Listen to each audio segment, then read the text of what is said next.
Bienvenue à la deuxième partie de cette vidéo d'écran sur les pronoms relatifs.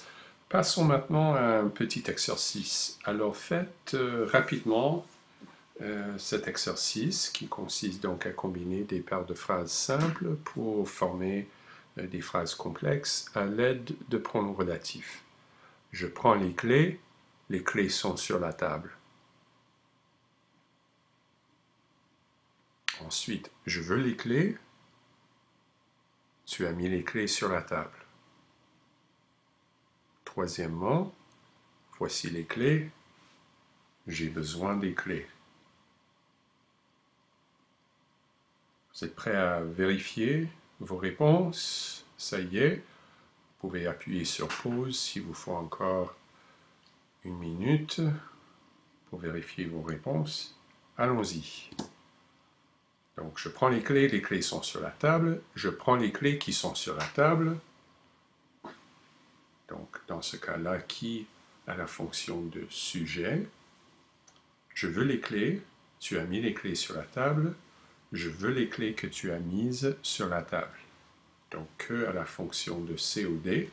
Et remarquez qu'il y a l'accord du participe passé mise qui s'accorde donc avec que qui a l'antécédent féminin pluriel, les clés.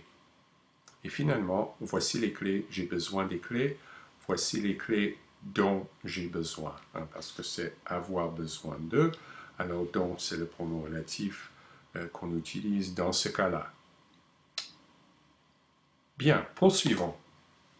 Le pronom relatif « ou » a une fonction d'indiquer un lieu ou aussi un temps. Alors regardons cette paire de phrases. C'est la station de métro.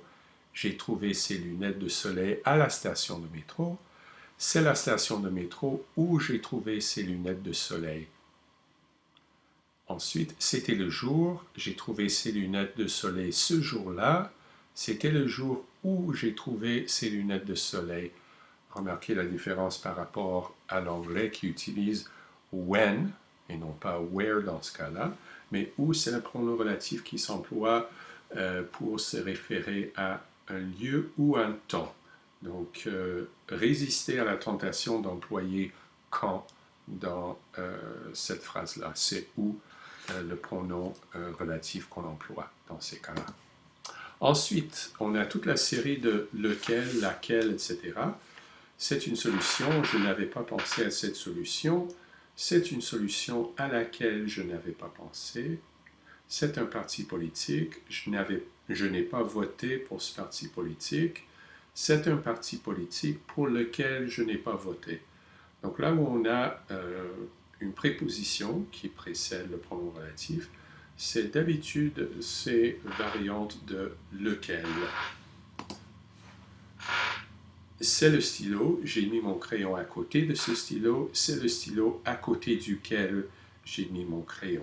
Et remarquez que quand on a la préposition de ou la préposition à, il y a des combinaisons avec lequel pour donc faire les formes. Alors il faut connaître les formes qui se trouvent dans ce tableau. Donc, selon le nombre singulier pluriel et le genre masculin-féminin, et puis lequel, de plus lequel, à plus lequel.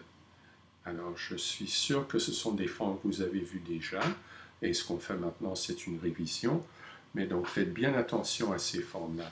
Finalement, on a des formes ce qui, ce que, ce dont, etc. Qu'est-ce que tu fais? Je ne sais pas ce que tu fais. Ce que je fais, c'est que je lave la vaisselle. Qu'est-ce qui se passe? Je ne sais pas ce qui se passe. Ce qui se passe, c'est que je vais te quitter. De quoi s'agit-il dans ce roman? Je ne sais pas de quoi il s'agit. Ce dont il s'agit, c'est d'un héros grec, parce qu'on a s'agir de, donc c'est ce dont il s'agit. Et à quoi penses-tu? Je ne sais pas à quoi tu penses. Ce à quoi tu penses doit être fascinant.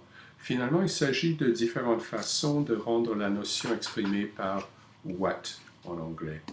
Et pour plus d'informations, on peut consulter le manuel à la page 159 et Grammaire à la carte a une section assez détaillée sur les pronoms relatifs. Voilà, à bientôt.